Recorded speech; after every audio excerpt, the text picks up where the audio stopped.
കഴിച്ചത് കഴിച്ചു നോക്ക്, എന്നിട്ട് നോക്ക് ടേസ്റ്റ് ഉണ്ടാ.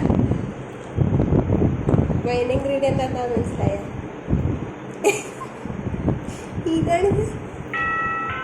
ഇതിൻ്റെ മെയിൻ ഇൻഗ്രീഡിയൻ്റ് എന്താണെന്ന് ഞാനെന്തായിട്ടും മനസ്സിലായില്ല കേട്ടോ. നിങ്ങൾക്ക് പറഞ്ഞുതരാൻ വരുമോ? കഴിഞ്ഞ ദിവസം ഞാനിങ്ങനെ ഇൻസ്റ്റാഗ്രാമിൽ റീൽസ് കണ്ടുകൊണ്ടിരിക്കുമ്പോഴാണ് കേട്ടോ ഒരു കണ്ടൻറ് ക്രിയേറ്റർ ബാക്കി വന്ന ചോറ് കൊണ്ട് ചോക്ലേറ്റ് മൂസ് ഉണ്ടാക്കണം. അപ്പോൾ പിന്നെ പുള്ളിക്കാരൻ ഉപയോഗിച്ചിരുന്നത് പുലാവ് റൈസും ചോക്കോ ചിപ്പ് ഉരുക്കിയതും കൂടി മിക്സിയിൽ അരച്ചിട്ടാണ് കേട്ടോ. ഈ രണ്ട് സാധനവും എൻ്റെ കയ്യിലുണ്ടായിരുന്നില്ല. പക്ഷെ എൻ്റെ കയ്യിലുണ്ടായിരുന്നത് ഒരു കപ്പോളം നമ്മുടെ മട്ടേരിയായിരുന്നു, ചുവന്ന ഉണ്ട റൈസായിരുന്നു.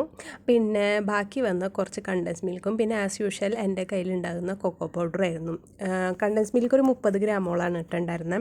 അപ്പോൾ ഞാൻ വിചാരിച്ചു എന്തുകൊണ്ട് അതെല്ലാം കൂടി കൂട്ടി ഒന്നടിച്ച് ഉണ്ടാക്കി നോക്കിക്കൂടാന്ന്. അപ്പോൾ പിന്നെ ഞാനിത് നോക്കിയായിരുന്നു. പക്ഷേ കണ്ടൻസ് മിൽക്ക് കുറവായതുകൊണ്ട് ആ മൂസിൻ്റെ ഒരു കൺസിസ്റ്റൻസി വന്നിരുന്നില്ല കേട്ടോ. അപ്പോൾ പിന്നെ ഞാൻ കുറച്ച് പാലും കൂടി ചേർത്തു. പിന്നെ മധുരത്തിരി നന്നായിട്ട് നിൽക്കണമല്ലോ, അതിന് വേണ്ടി ഒരു 4 സ്പൂൺ പഞ്ചസാരയും കൂടി ചേർത്തു. എല്ലാം കൂടി മിക്സിയിൽ അരച്ച് കഴിഞ്ഞാൽ സാധനം തയ്യാർ കേട്ടോ. ഇത്രയും സിമ്പിളാണ്. പിന്നെ ഇത് ഒരു കണ്ടെയ്നറിലേക്ക് മാറ്റി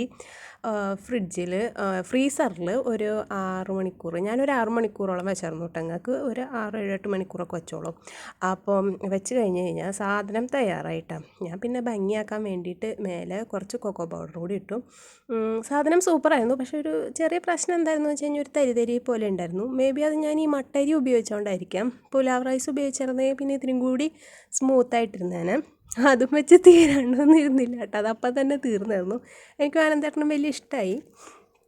അപ്പോൾ നിങ്ങളും ഇടയ്ക്ക് ഇതുപോലെ ബാക്കി അരിയൊക്കെ ചോറൊക്കെ വരുമ്പോൾ ഒരു തവണ ഇന്ന് ഉണ്ടാക്കി നോക്കുമോ? ഡിസേർട്ടിന് ഇടയ്ക്ക് വെറൈറ്റി ആയിട്ട് എന്തെങ്കിലുമൊക്കെ ഉണ്ടാക്കുന്ന ഒരു രസമല്ലേ. അപ്പോൾ ഇന്ന് ഇത്രയേ ഉള്ളൂ കേട്ടോ വീഡിയോ. അപ്പോൾ അടുത്തൊരു വീഡിയോ ആയിട്ട് പിന്നെ കാണാം. പിന്നെ ആദ്യമായിട്ടാണ് ചാനൽ കാണുന്നുണ്ടെന്നുണ്ടെങ്കിൽ സബ്സ്ക്രൈബും ചെയ്തേക്കണേ. അപ്പോൾ ശരി, ബൈ.